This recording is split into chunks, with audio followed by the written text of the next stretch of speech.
friends, welcome back to iSingPOP and another episode of Snug Stories. Every Friday evening at 6 p.m, I will be here reading you a story. This evening, we're going to read another Beatrix Potter story, but this time, it's the tale of Squirrel Nutkin.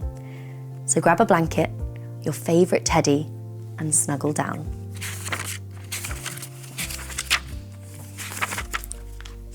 This is a tale about a tail that belonged to a little red squirrel, and his name was Nutkin.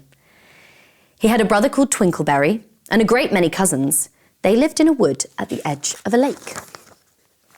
In the middle of the lake, there is an island covered with trees and nut bushes, and amongst those trees stands a hollow oak tree, which is the house of an owl who was called Old Brown. One autumn, when the nuts were ripe and the leaves on the hazel bushes were golden and green, Nutkin and Twinkleberry and all the other little squirrels came out of the wood and down to the edge of the lake. They made little rafts out of twigs and they paddled away over the water to Owl Island to gather nuts. Each squirrel had a little sack and a large oar and spread out his tail for a sail. They also took with them an offering of 3 fat mice as a present for Old Brown and put them down upon his doorstep. Then Twinkleberry and the other little squirrels each made a low bow and said politely, "Old Mr. Brown, will you favour us with permission to gather nuts upon your island?" But Nutkin was excessively impertinent in his manners.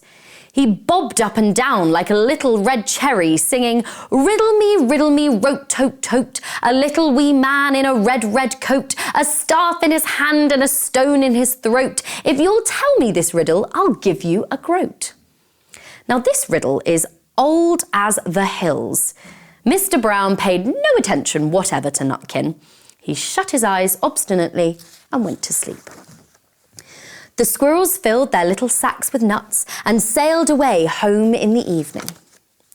But next morning, they all came back again to Owl Island, and Twinkleberry and the others brought a fine fat mole and laid it on the stone in front of Old Brown's doorway and said, "Mr. Brown, will you favour us with your gracious permission to gather some more nuts?" But Nutkin, who had no respect, began to dance up and down, tickling old Mr. Brown with a nettle and singing, "Old Mr. B, riddle me ree, hitty-pitty within the wall, hitty-pitty without the wall. If you touch hitty-pitty will bite you." Mr. Brown woke up suddenly and carried the mole into his house. He shut the door in Nutkin's face. Presently, a little thread of blue smoke from a wood fire came up from the top of the tree, and Nutkin peered through the keyhole and sang, "A houseful, a holeful, and you cannot gather a bowlful." The squirrels searched for nuts all over the island and filled their little sacks. But Nutkin gathered oak apples, yellow and scarlet, and sat upon a beech stump playing marbles and watching the door of old Mr. Brown. On the third day, the squirrels got up very early and went fishing. They caught 7 fat minnows as a present for Old Brown. They paddled over the lake and landed under a crooked chestnut tree on Owl Island. Twinkleberry and 6 other little squirrels each carried a fat minnow, but Nutkin, who had no nice manners, brought no present at all. He ran in front, singing, "The man in the wilderness said to me, 'How many strawberries grow in the sea?' I answered him, as I thought good, 'As many red herrings as grow in the wood.'" But old Mr. Brown took no interest in riddles, not even when the answer was provided for him. On the 4th day, the squirrels brought a present of 6 fat beetles, which were as good as plums in plum pudding for Old Brown. Each beetle was wrapped up carefully in a dock leaf, fastened with a pine needle pin. But Nutkin sang as rudely as ever, "Old Mr. B, riddle me ree, flower of England, fruit of Spain, met together in a shower of rain, put in a bag tied round with string. If you'll tell me this riddle, I'll give you a ring." Which was ridiculous of Nutkin, because he had not got any ring to give to Old Brown. The other squirrels hunted up and down the nut bushes, but Nutkin gathered robin's pin cushions off a briar bush and stuck them full of pine needle pins. On the 5th day, the squirrels brought a present of wild honey. It was so sweet and sticky that they licked their fingers as they put it down upon the stone. They had stolen it out of a bumblebee's nest on the tippity-top of the hill.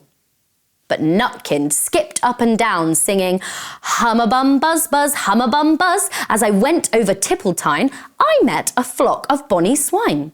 Some yellow-nacked, some yellow-backed. They were the very bonniest swine that e'er went over Tippletine." Old Mr. Brown turned up his eyes in disgust at the impertinence of Nutkin, but he ate up the honey.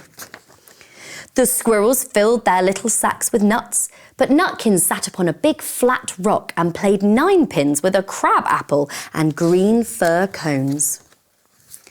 On the 6th day, which was Saturday, the squirrels came again for the last time. They brought a new laid egg in a little rush basket as a last parting present for Old Brown. But Nutkin ran in front, laughing and shouting, "Humpty Dumpty lies in the beck, with a white counterpane round his neck. 40 doctors and 40 wrights cannot put Humpty Dumpty to rights." Now old Mr. Brown took an interest in eggs. He opened one eye and shut it again, but still he did not speak.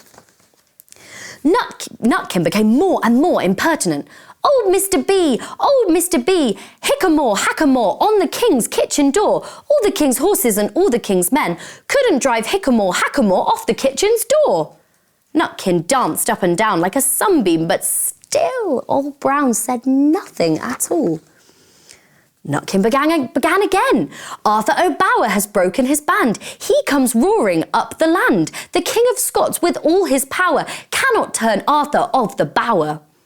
Nutkin made a whirring noise to sound like the wind, and he took a running jump right onto the head of Old Brown. Then all at once there was a flutterment and a scufflement and a loud squeak. The other squirrels stuttered away into the bushes. When they came back very cautiously, peeping round the old tree, there was Old Brown sitting on his doorstep, quite still with his eyes closed, as if nothing had ever happened. But Nutkin was in his waistcoat pocket. This looks like the end of the story, but it isn't. Old Brown carried Nutkin into his house and held him up by the tail, intending to skin him, but Nutkin pulled so very hard that his tail broke in two, and he dashed up the staircase and escaped out of the attic window.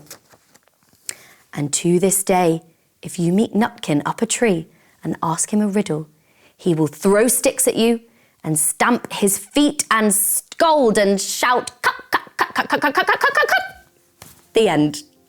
What a funny old story that was. I hope you enjoyed it. Join me next time for another story, and on Monday for plenty more iSingPOP fun. Good night, everyone. Sleep well.